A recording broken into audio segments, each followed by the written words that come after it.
I I struggle on most days to keep a positive attitude. I really do. I've hit a brick wall with the world and the way things go. I know some nice people, and the time that I spend with them is it's nicer, and it's up to me to make that happen. But when I go out and I start looking at how people behave and the things that they do, uh, I'm mortified. I took Zero for a pretty robust walk the other day. I mean, we go out twice a day uh, and do a mile or two. I don't know. It's about an hour's worth of running out in the desert in the sand. Zero loves it. And we go over to the shopping center, and Zero is belligerent about going inside the uh, the pet store there. He just, we gotta go, we gotta go. So I like to take him in. I like to let Zero do what he likes to do because that makes him the great dog that he is. He's got a very sweet demeanor and a great temperament. He's just a good dog. Um, when we went in, I saw this guy that had a lab mix, just a skinny little puppy, man. He was young, and I didn't know how young. He was just a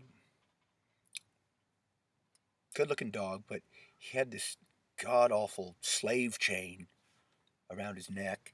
I mean, it was way too heavy for the dog, in my opinion. It's not my dog, but in my opinion. In fact, no, it is my dog. All dogs are mine. That's how I look at it, because there's just one good dog, and they're all different little versions of the same dog. They all have the same potential, and when they're treated well, like children, they will produce and shine. They do.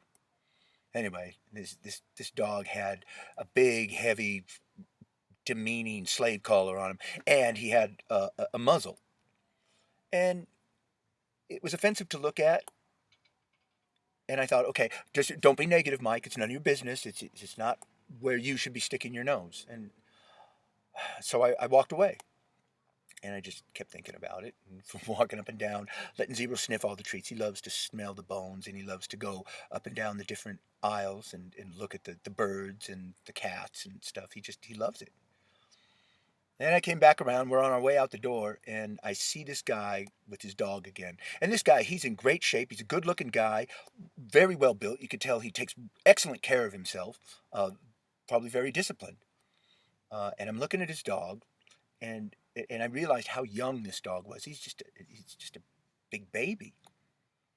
And one of the things I've noticed about dogs, I'm just going to say this: no matter how old a dog gets, they really are childlike to the very end.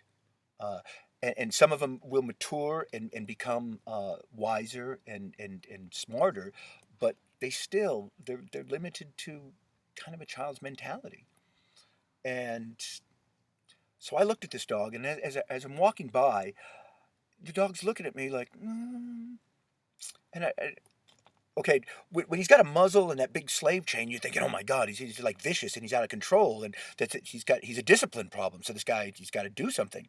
Well, my opinion is, if they have that kind of discipline problem, he shouldn't be bringing him out to the store to mingle with other dogs until he gets that into check. I understand the idea behind maybe uh, bringing him out and trying to mix while he's all locked up, but I mean, this guy, he looked like Hannibal Lecter when they rolled him out in that thing. It was awful. And I reached out to the dog, and the dog was like very sweet, not aggressive at all. The guy looked at me like, "Hey, what the hell are you doing? Don't be trying to be friendly with my dog." And he's like, "What are you doing, brother?" And of course, I'm thinking, "You're not my brother." Not acting like that. And I could tell the dog was very sweet, and I could tell this guy was on a power trip, or that was how I sized it up. Maybe I'm wrong, but I don't think so.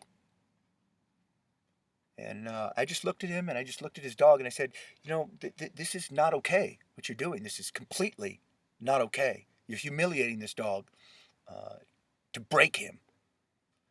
It's a way to build him up and to bring him into condition and a desire to be obedient instead of just having to break them. I've seen people take their dog by the throat or by the chain and put their fist up and just slug him. And it just it first of all, it incenses me, and then it breaks my heart because there's nothing I can do about it. But these people, they don't have the capacity or the skills to have a dog. Probably not children or anything else either. And all I can tell you is I walked out of that store and I was very upset and close to tears. I just feel sorry for that dog. I look at Zero and he's got so much, and that poor dog. uh, and then I look around and I see people like that too, and I'm just tired of it. It's not the way the world is supposed to be. It's the way the world is, but it's not the way the world is supposed to be. And if I could change it, and I might be able to, I'll try.